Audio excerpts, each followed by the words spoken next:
কাবা শরীফের গিলাফ কেন প্রতি বছর পরিবর্তন করা হয়? আপনি কি জানেন বিশ্বের সবচেয়ে পবিত্র স্থাপনা কাবা শরীফের গিলাফ প্রতি বছর পরিবর্তন করা হয়? কিন্তু কেন এই গিলাফ বদলানো হয়? আর কিভাবে তৈরি হয় বিশ্বের অন্যতম মূল্যবান এই কাপড়? চলুন জেনে নেওয়া যাক।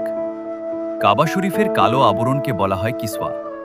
এটি উচ্চমানের প্রাকৃতিক কালো রেশম দিয়ে তৈরি করা হয়।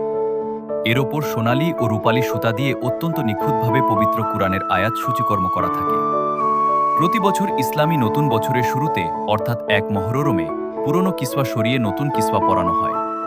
এই কাজটি সম্পন্ন করেন বিশেষ প্রশিক্ষণপ্রাপ্ত একটি দল, যারা অত্যন্ত সতর্কতার সঙ্গে পুরো প্রক্রিয়া শেষ করেন। একটি কিসওয়া তৈরি করতে কয়েক মাস সময় লাগে। এতে ব্যবহার করা হয় শত শত কেজি রেশম এবং বিশেষ মানের সোনালী ও রূপালী সুতা। প্রতিটি নকশা ও প্রতিটি আয়াত অত্যন্ত যত্নের সঙ্গে তৈরি করা হয়। অনেকেই মনে করেন পুরনো গিলাফটি ফেলে দেয়া হয়, কিন্তু বাস্তবে তা নয়।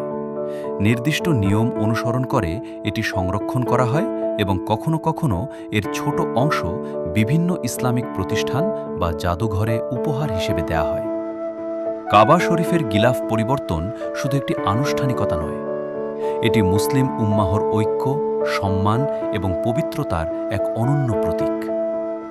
আপনার কি আগে এই তথ্য জানা ছিল? কমেন্টে আপনার মতামত জানাতে ভুলবেন না। ইসলামিক ইতিহাস ও বিশ্বজুড়ে গুরুত্বপূর্ণ সংবাদ জানতে আমাদের অনুসরণ করুন। আসসালামু আলাইকুম ওয়া রাহমাতুল্লাহ।